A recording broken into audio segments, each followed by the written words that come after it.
The election campaign coming to an end. At the end of this day, there's a blackout period. No campaigning whatsoever by any of the candidates until the actual voting takes place on Tuesday. It's been a campaign marked by sporadic incidents of violence. The most recent, an attack on a supporter of the opposition candidate, the prominent and most important opposition candidate, and that is General Sir Fonseca, the military commander of the government's campaign in the field, which ended the war some 7 months ago. Now he's standing against the incumbent president, the man who was in political control at the time of the end of the war.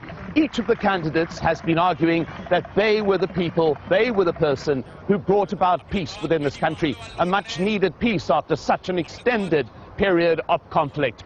But at the same time, the 14 million people going to the polls are going to be asking not who made the peace, but more importantly, what are its benefits and which of the leaders can most ensure that those benefits reach the people.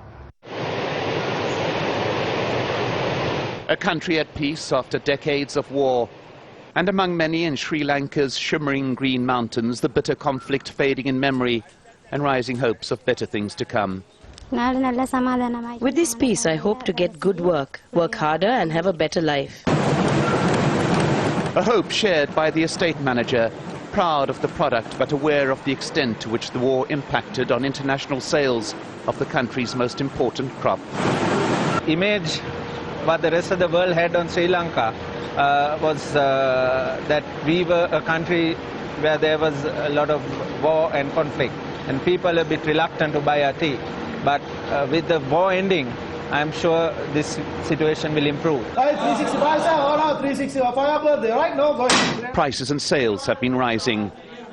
This auction of yet another bumper crop brought forward a few days because of the presidential election taking place on Tuesday. The available selection here for buyers truly staggering. Teas of 24 different grades from 38 different regions, but the choice of the country's nearly 14 million voters in the presidential election is somewhat more limited. There are only two viable candidates: the incumbent president, who was in control at the end of the war, and the general who achieved a military victory in the field.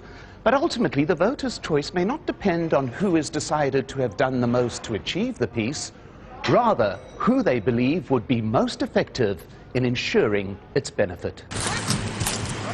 And on another tea estate, a different point of view, one that has moved past celebrating a peace to asking why lives are not getting better. Karpai has been working as a plucker for 35 years, and despite an economy on the move, she still earns only the equivalent of $2 a day. No, we are not properly taken care of. We have been asking for better facilities here.